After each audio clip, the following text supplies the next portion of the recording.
15 వచనం చదవండి. ఈ జనముల పురములు కాక నీకు బహు దూరముగా ఉండిన సమస్త పురములకు మాత్రమే ఇలాగున చేయవలెను. అయితే నీ దేవుడైన యెహోవా స్వాస్థ్యముగా నీకు ఇచ్చుచున్న ఈ జనుల పురములలో ఊపిరి గల దేనిని బ్రతకనియ్యడు. రెండో దినవృత్తాంతం చూడండి. రెండో దినవృత్తాంతం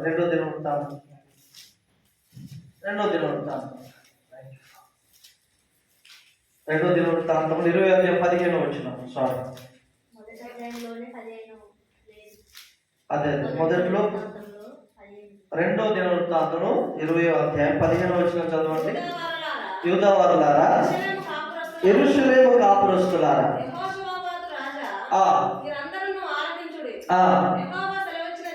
యెహోవా సెలవిచ్చున్నదేమనగా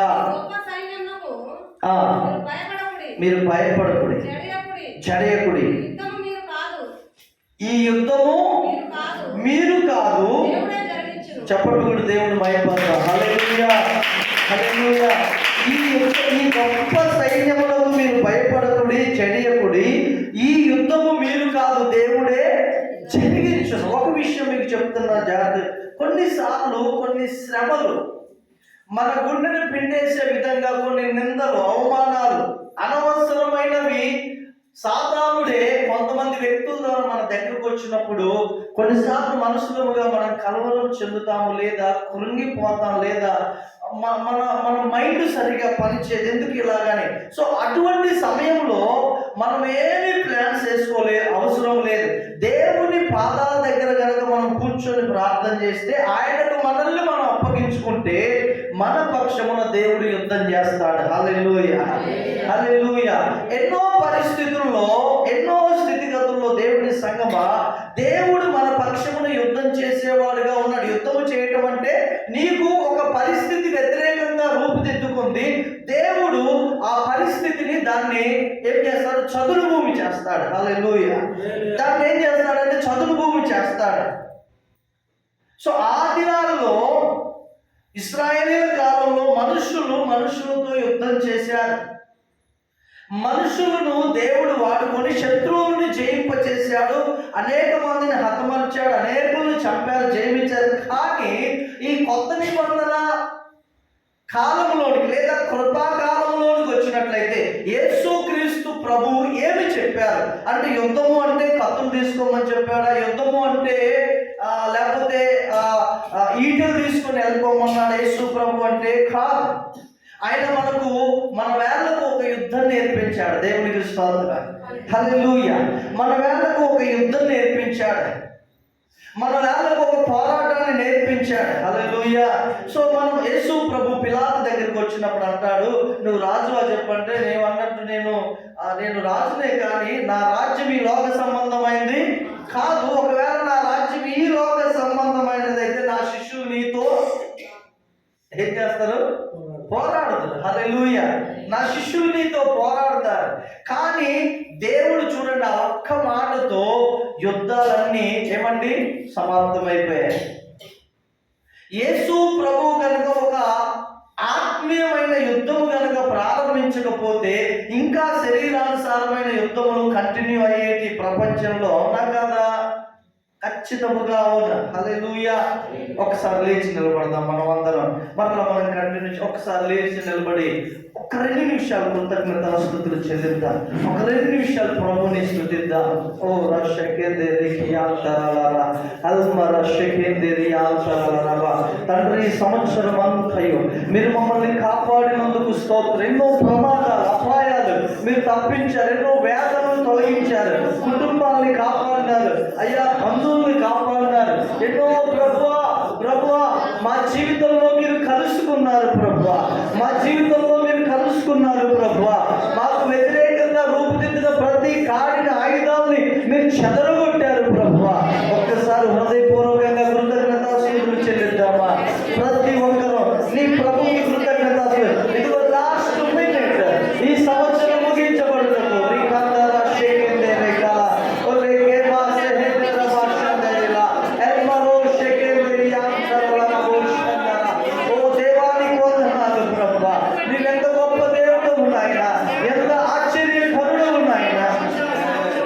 హల్లెలూయా.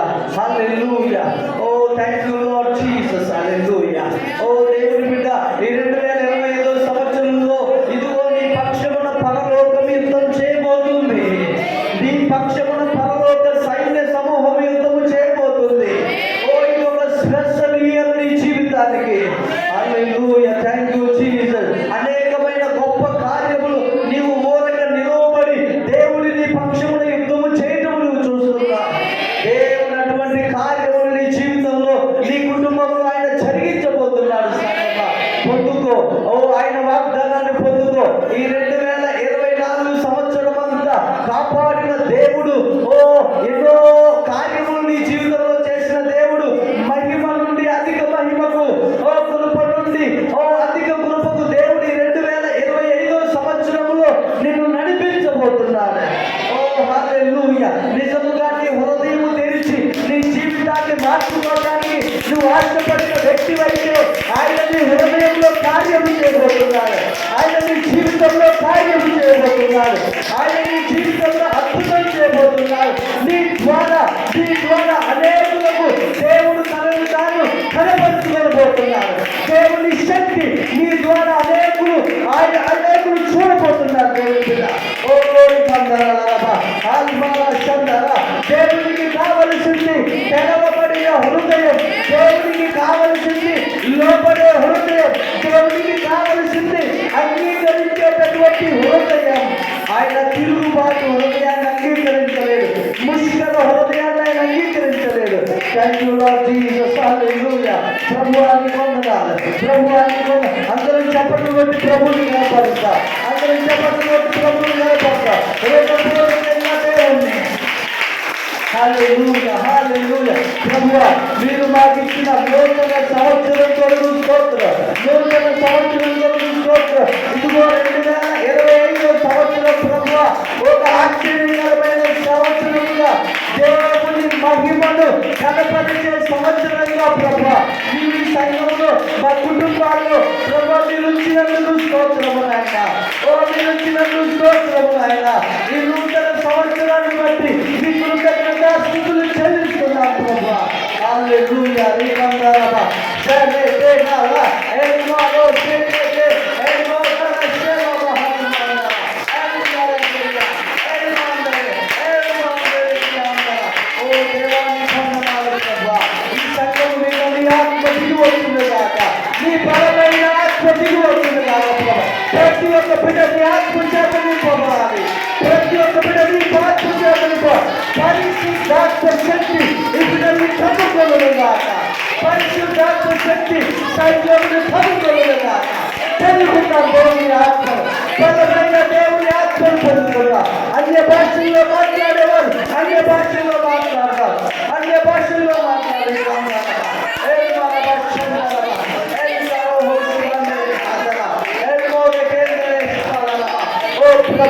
సంవత్సరాన్ని మొదలుకొని సంవత్సరాంతో వరకు ప్రభువా నీ కార్యములు జరుగుతూనే ఉండాలి ప్రభువా. నీ కార్యములు నూతన పరచబడుతూనే ఉండాలయ్యా. హల్లెలూయా. హల్లెలూయా. హోసన్నా నీకు స్తోత్రము నాయన. హోసన్నా ప్రతి ఒక్క శిరస్సు మీదికి నీ ఆత్మ దిగి వచ్చును కాక.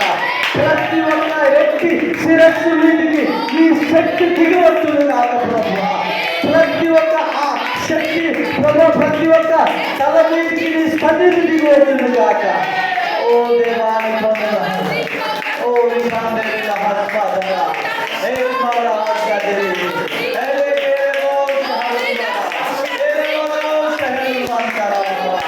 హల్లెలూయా. హల్లెలూయా. హల్లెలూయా. 2025 సంవత్సరం దేవుడు ప్రవచనానుసారంగా ఓ మనకిస్తున్నటువంటి దేవుని వాక్కు నిర్గమాకాండం 14 అధ్యాయం 14 వచనం ప్రకారం ఆయన మన పక్షమున శత్రువులతో యుద్ధము చేస్తున్నాడు. Oh thank you Jesus. Hallelujah. Hallelujah. Hosanna. Hosanna. Hosanna. Hosanna నీకు స్తోత్రం. yes దేవుని బిడ్డ నీ జీవితంలో ఇదివరకు ఎన్నడూ చూడని గొప్ప కార్యాలు చూడబోతున్నా. Thank you Lord Jesus. Thank you Lord Father. Holy Spirit.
దేవుని సేవకునిగా మీ కొరకు ఈ సమయంలో ప్రార్థన చేయడం ప్రేరేపించబడి వీళ్ళు ఎవరైతే అందరూ కాదు. Yes, Lord, Holy Spirit. Yes, Lord, Holy Spirit. నేను యుద్ధ భూమిలో ఉన్నాను, నేనే దుష్కార్యము చేయను. నా దేవుడు నాతో నడవడానికి నా హృదయాన్ని ఎల్లప్పుడూ భద్రముగా పరిశుద్ధంగా కాపాడుకుంటా. నా కన్నులను ఎల్లప్పుడూ భద్రంగా పరిశుద్ధంగా కాపాడుకుంటా. నేను క్రీస్తు యేసు యొక్క సైనికుల వలె నేను జీవిస్తా అన్నవారు మాత్రం మీ కుడి చేయి మీ తల మీద పెట్టుకోండి, మీ చేతము చేయి మీ గుండె మీద పెట్టుకోండి. అందరం కళ్ళు మూసుకుందాం. ఇది ఆచారము కాదు, ఇది మతము కాదు, ప్రియ దేవుని సంఘమా. ఇది జీవము కలిగిన దేవుని సంఘం, సజీవుడు జీవము కలిగిన దేవుని సంఘం. ఇది ఎంత దినాల్లో దేవుడు తన పక్షమును నిలబడే వారిని వెతుకుచున్నాడు. వివేకము కలిగి దేవుణ్ణి వెతుకు వారు కలరేమో ఆకాశం నుండి చూస్తున్నాడు. నిజముగానే ఈ సంవత్సరం దేవునికి అందుబాటులో, దేవుని నా హృదయంలో కలిగి ఉంటా. ఎప్పుడు నేను నా దేవునికి దుఃఖము తేను పాపము చేసి దేవుని దూరపరుచుకోను.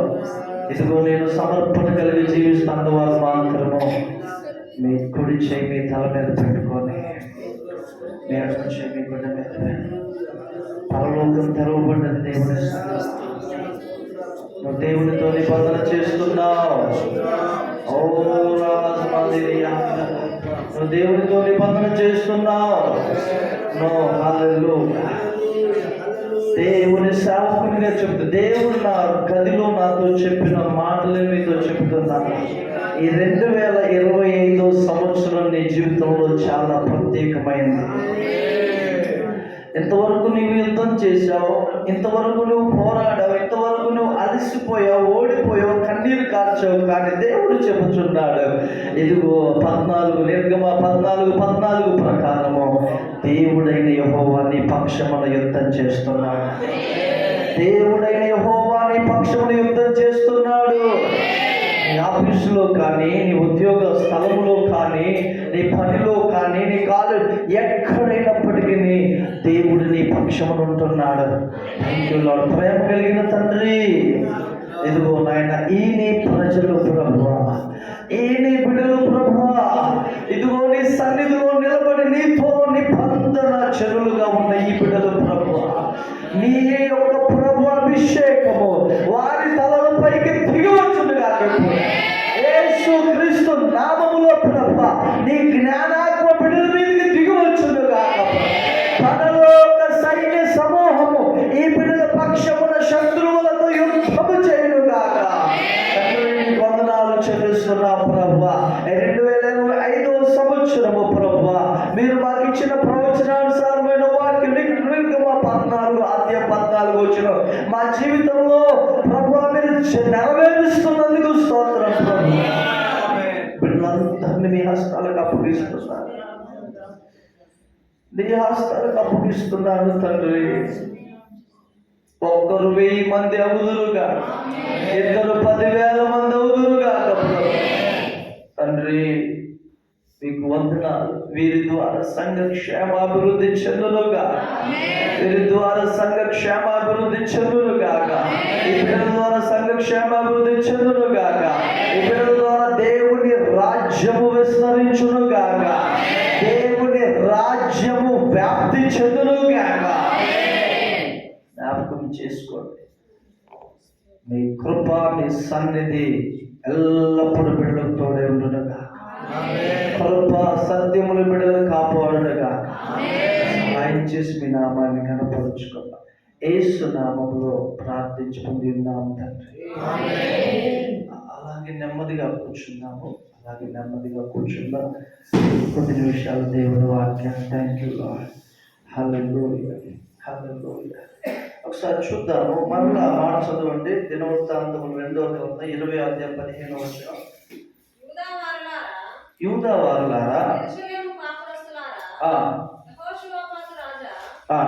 యెహోషాపాతు రాజా, మీరందరూ ఆలకించుడి.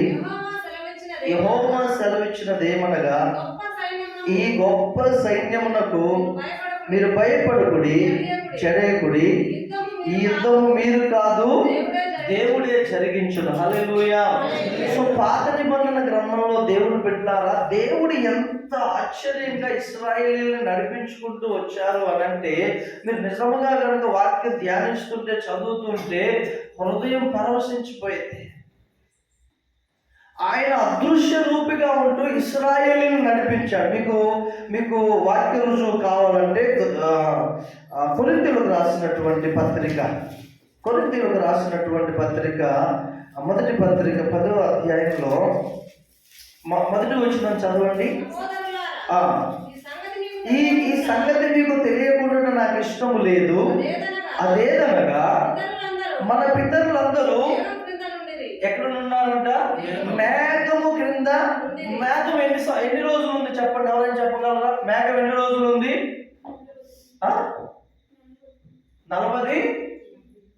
40 దినముల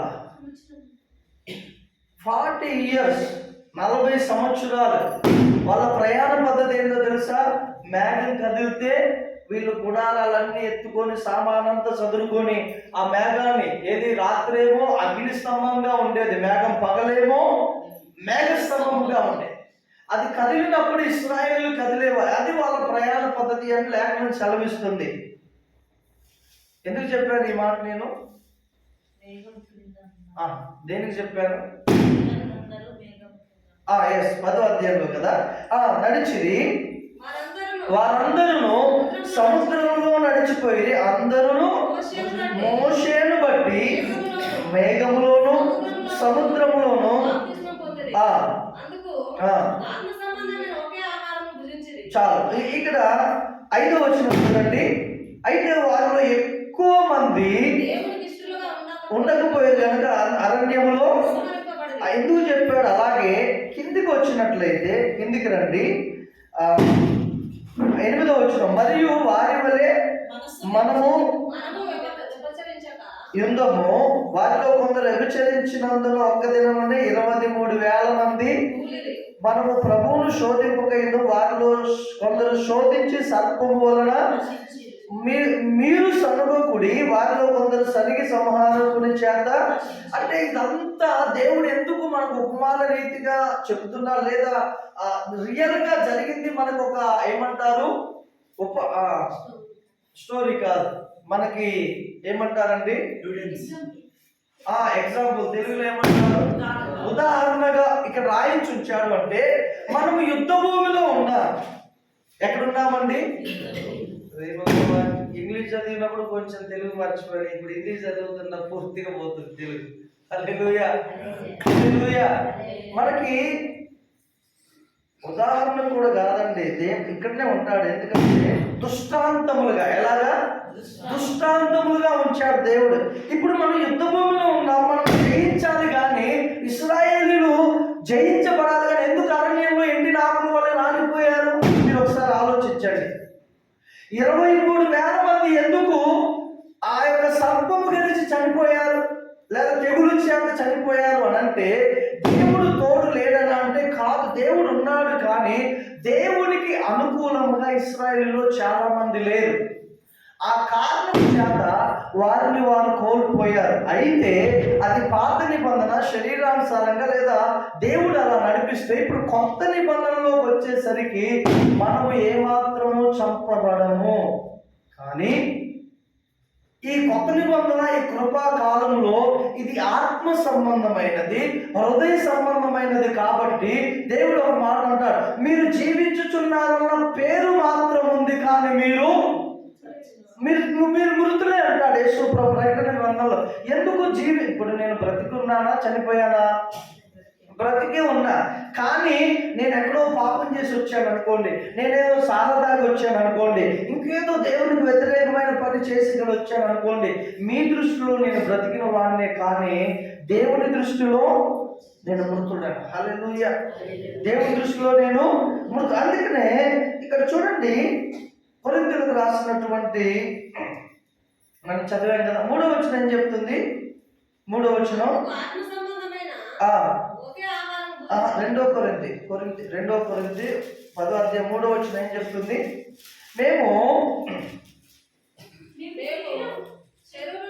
మేము శరీరధారులమై నడుచుకొనుచున్నను. శరీర ప్రకారం యుద్ధము చేయము. చూసారా అండి, పౌలు ఏమంటున్నాడు తెలుసా? మేము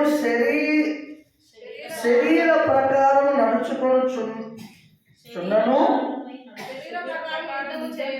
చూసారా అండి, కరెక్ట్గా చదవండి. మేము శరీరధారులమై నడుచుకొనుచున్నాను. శరీరధారులం అంటే ఈ శరీరాన్ని ధరించుకొని నడుచుకొనుచున్న శరీర ప్రకారము. ఉదాహరణకి శరీర ప్రకారం యుద్ధం అంటే ఏంటి? అతడు కొట్లాడుకోవడం. ఇప్పుడు వాడు కర్ర తీసుకొని వచ్చాడు అనుకోండి, నువ్వు కూడా కర్ర తీసుకోలేదు. ఇది శరీర ప్రకారం. వాళ్ళు ఒక బూత్ మాట తింటే నువ్వు 10 బూత్ మాటలు. ఇదేంటి? శరీర ప్రకారము. వాడు నీ ఇల్లు పీకాడు అనుకో, నువ్వేం చేస్తావు? ఇల్లు పాక అన్ని. ఇది శరీర ప్రకారం యుద్ధం. ఇప్పుడు ఇది జరుగుతుంది. కానీ ఇక్కడ పౌలు ఏమంటున్నాడు తెలుసా?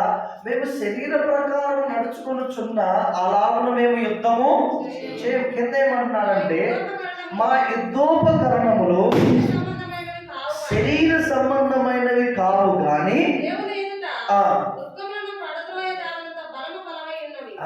ఏంటి ఆ యుద్ధోపకరణములు? హల్లెలూయా. మొన్న ఒక సాక్ష్యం విన్నానండి. ఒక అమ్మ అంట ఊర్లో, ఆమె దగ్గర ఉప్పు ఎక్కువ ఉండేదంట. ఏముండేది? ఉప్పు ఎక్కువ. ఆమెను తిట్టి ముసలిది అలాగనేసి తిట్టిన వాళ్ళ ఇంటికి పోయి, అంటే మా ఉప్పు బాగుండదు, ఇదిగోండి నేనే తయారు చేసా ఇక్కడ తీసుకొచ్చి అనేసి ఆ ఉప్పు ఇచ్చేదంట. ఇంకా ఆమె దగ్గర ఏదైతే ఉందో అది ఇచ్చేసి మంచిగా చేసుకొని దేవుడి సువార్త ప్రకటించేదంట. హల్లెలూయా.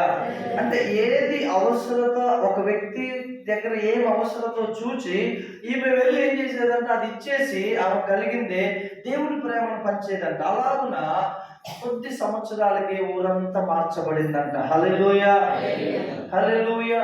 అంటే మన యుద్ధోపకరణములు ఏంటయ్యా అంటే ప్రేమ, సంతోషం, సమాధానం. ఒకసారి యాకోబు రాసిన పత్రిక 4వ అధ్యాయం 1వ వచనం చూడండి ఒకసారి. నేను ముగించేస్తాను. ఇంకా జాగ్రత్తగా ఒకసారి గమనించండి సంగమా. మనము ఒక ఆత్మ సంబంధమైన యుద్ధంలో ఉన్నాం. ప్రజెంట్ మనం ఈ ఆత్మ సంబంధమైన యుద్ధంలో పోరాడేవి మనలో అక్క చెప్పారు ఇందాక 2. ఒకటి ఏంటంటే శరీర నియమం, ఇంకోటి ఆత్మ నియమం. ఇందులో శరీర నియమము ఉంటుంది, ఆత్మ నియమము ఉంటుంది. జాగ్రత్తగా గమనించండి. శరీర నియమం అంటది మీకు బాగా అర్థం కావటానికి, ఈరోజు 31 కదా ఉపవాసం ఉందాం అంటది, ఆఖరి రోజు కదా బల్లారాధన ఉంటుంది కదా. ఆత్మ నియమం ఏమంటదంటే ఉపవాసం ఉందాం అంటది. అంటే ఉదాహరణ చెప్తాను, ఇలా చాలా జరుగుతాయి. శరీరం ఏమంటది కదా, పర్లేదులే నువ్వు ఆకలిని తట్టుకోలేవు కానీ తినేసే అంటది. అవునా కాదు? సో నా జీవితంలో అలా జరిగాయి. అది మాత్రమే కాదు, శరీరం ఏమో అంటది కదా, ఈరోజు ప్రేయర్ చేసుకోకపోతే ఏమైందిలే కానీలే అంటది. సో ఆత్మనేమంటది, లేదు నువ్వు ప్రార్థన చేసుకోకపోతే శోధనలో పట్టు. ఒక్క వ్యక్తిలోనే 2 వ్యక్తులు యుద్ధం చేస్తూ ఉంటారు. హల్లెలూయా. ఇప్పుడు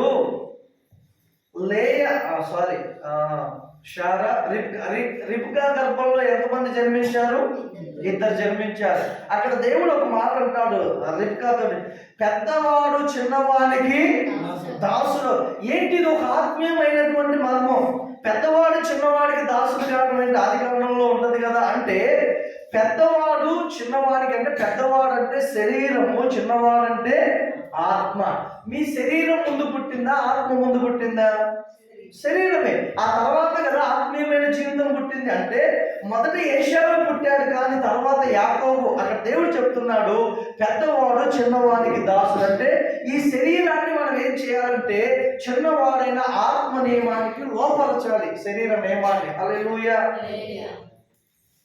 అప్పుడు నీ పక్షమున దేవుడు యుద్ధం చేస్తాడు. ఇది నేను చెప్పాలనుకున్నది. ఇక్కడ చూడండి, యాకోబు రాసినటువంటి పత్రిక 4 మొదటి వచనం ఏముంది? మీలో యుద్ధములను పోరాటములను మీ అవయవములలో పోరాడు. పోగొచ్చినటువంటి ఎక్కడ పోరాడుతున్నాయండి? ఇది ఆత్మ సంబంధులకు మాత్రమే అర్థమైంది. మన అవయవములలోనే యుద్ధం జరుగుతుంది, పోరాటం జరుగుతుంది. ఆలోచిస్తారు, ఈ స్టెప్ వేయకూడదు, ఈ స్టెప్ వేయకూడదు అని ఆలోచిస్తారు. ఇలా వేస్తే అక్కడికి ఎక్కడికో వెళ్ళిపోయింది, గొడవలు అవుతాయి, తగాదాలు అవుతాయి, వాళ్ళు వీళ్ళు కొట్టుకో. అయినా కానీ దాన్ని జయించలేక ఆ స్టెప్ వేయడాన్ని బట్టి అవన్నీ జరుగుతాయి. అదే ఆ స్టెప్ వేయకుండా కనుక ఒక వ్యక్తి అలా ఉన్నట్లయితే, తనను తాను ఆశా నిగ్రహంతో ఉంచుకుంటే గనక ఆ కుటుంబం క్షేమంగా ఉంటుంది. ఇదే లోపల పోరాడే యుద్ధములు. హల్లెలూయా. కింద ఇంకేమన్నాడండి? ఆశించుచున్నారు కానీ ఆ. దొరకటలేదు. ఆ. ధర్మహత్య చేయుదురు. ఆ. మత్సరపడుదురు కానీ ఆ. సంపాదించుకొనలేరు. పోట్లాడుదురు, యుద్ధము చేయుదురు కానీ దేవుణ్ణి అడగనందున. ఏమీనూ దొరకదు. చూసారండి, దేవుణ్ణి అడగనందున మీకేమీ. మీరు కనుక దేవుణ్ణి అడిగితే మీరు యుద్ధం చేయనవసరం లేదు, పోరాడనవసరం లేదు. దేవుడే ఏమంటే ఆకాశ పక్షులను పోషిస్తున్న దేవుడు నిన్ను నన్ను మనల్ని ఆయన పోషిస్తాడు. హల్లెలూయా, దేవుని స్తోత్రం. అయితే మనం చదువుకున్నట్లు కదా, చూడండి, మా మా యుద్ధోపకరణములు శరీర సంబంధమైనవి కావు. మీకు ఒక విషయం చెప్తున్నా, యేసు ప్రభు ఎక్కడైనా ఎవరినైనా కొట్టాడా? కొట్టాడండి? ఎవరిని కొట్టలేదు. మరి ఆయన ఎలా యుద్ధం చేశాడు? ఆయన ఎలా లోకాన్ని జయించాడు? హల్లెలూయా. ఎలా మరి లోకాన్ని ఆయన ఆకర్షించుకోగలిగాడు? ప్రేమే. హల్లెలూయా. యేసు ప్రభు ఈ లోకానికి ఏం కనపరిచాడు? ప్రేమ, జాలి, దయ. మనము కూడా ఆయన పిల్లలుగా చెప్పుకునే మనము మన జీవితంలో కలిగి ఉండాలి. ఎఫెసీయులకు రాసిన పత్రిక 6వ అధ్యాయము ఈ మనం చదివి ముగించేసుకుందాం. మనం బల్ల కార్యక్రమంలోకి వెళ్దాం. ఎఫెసీయులకు రాసిన పత్రిక 6వ అధ్యాయము 12వ వచనం చదవండి. 11వ వచనం. మీరు ఎవరి తంత్రములు అంటండి? అపవాది సాతాను తంత్రములను ఎదిరించుటకు శక్తిమంతులు అన్నట్లు దేవుడిచ్చు సర్వాంగ కవచమును ఏలైనగా